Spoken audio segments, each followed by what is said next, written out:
There it is, a 60 for Michael Shackner. All right, hello everybody. Welcome back to another Golfweek TV National Moment. I'm walking with Pete Dye today. Pete, how you doing? Hard to be any better. Just doing great. Well, I got to ask you, we just came from a celery bog meeting. What were your thoughts about that? That's a long way from putting in a new bunker, isn't it? Well, I think everything's fine. I think when people understand what we're trying to do at the University of Purdue, at the camping course, I think when they really understand, and when you get a group like this, to get them to understand the total environmental impact is very difficult because they're all in different parts of the world or in life, what they do. But when they really finally understand what we're trying to do out there, I think they'll all go along fine. Now, for some of your answers, do you think about what you're going to say ahead of time, or is it just some kind of recent stand-up comedy routine you got? No, I never think about anything I say ahead of time, that's for sure. He said, how much do you get paid for this? And I said, well, I'll do my work for $1. Probably wasn't worth it, but I said I'd do it for $1. But, you know, every place I've worked, and I like at Kiowa, at the ocean course, I created 80 acres of wetlands down there. And all over every place else at the course in the PGA course in Port St. Lucie. And I get into this environmental thing all the time, and people get really mixed up what is good for the environment and what's bad. And they look at a great big tree and they think, "My gosh, that's the greatest thing in the world," and it may be sucking 80 gallons of water out of the ground every day. And you look at the book or anybody at arborist, they'll tell you it's a bad species. And so when you get into a group like this to tell them that there's trees that are bad, good trees and bad trees, you know, it's hard for them to understand. Well, let's have a little fun though, because we are here at the National Championship, and I know you can't take Rollins. That's where you went. So who's your pick this week at the championship? Who's leading right now? I think who is it, Ringler? It's UCLA. UCLA's leading it. That'd be a good one to pick then.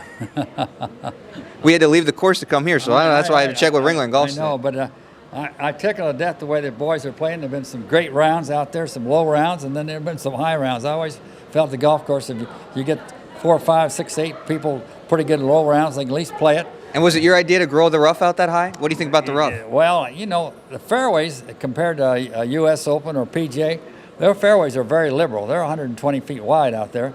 And in Indiana, this time of year, bluegrass, you can let it get away from you so fast, but they've got a liberal playing area out there. But those kids hit it so far, they just got to learn to hit it a little straighter, that's all. How far are you hitting it these days? Me? Yeah. I had 79 the other day. I'm breaking my age by a couple of years and still playing the blue markers. I must be crazy. Well, Pete, you mind if I keep walking with you? No. All right, it's a national moment, and I'm walking with Pete. All right, here we go. Pete, what do you think they have to do in order to get a claim for a U.S. Open out of Crooked Stick? What has to be done out there? Oh, for a United States Open, there's a multitude of sin you'd have to create out there, and that'd be really a real win if they could do that. But they'd have a lot of things they'd have to do for the gallery. I'm going down on the 18th day of June to the ocean course, and everybody says, "What are you changing down there?"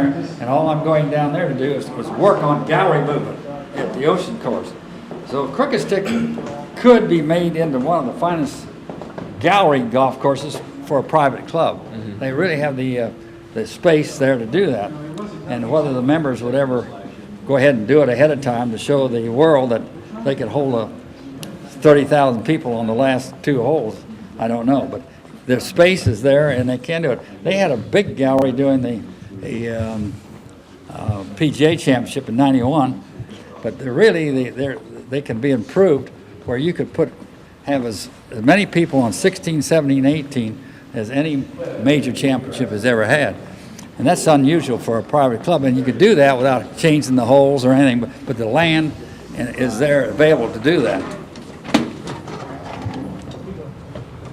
So Pete, what's your favorite course you built?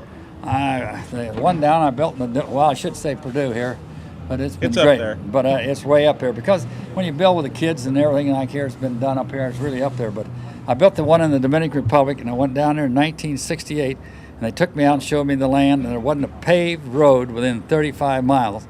And today I'm working on the 9 more holes. It'll be 90 holes, and 50,000 people have jobs. Wow. So that's better than kicking the pants. What's your best golf joke? I don't have one. Don't know any jokes. All right. What's your most favorite moment while building a golf course? Well, you know, the most favorite moment I have building. See, most of my friends design them and have a contractor build them. I build most of the golf courses I've ever had anything to do with. I go out and I'm responsible for the bulldozer. The fuel doesn't show up and the pipe's bad and all that's my fault.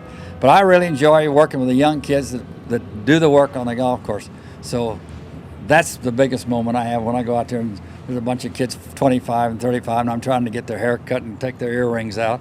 But they're all great kids, and most of them are from the ag school, so they're wonderful kids, and they do a good job, and I enjoy working with them, that more than anything else. Thanks, Pete. Okay. All right. Appreciate it. That and 50 cents will get you a cup of coffee at someplace. I don't know where. You don't know where anymore. Anymore. Not at Starbucks. Not at Starbucks. I don't go to Starbucks.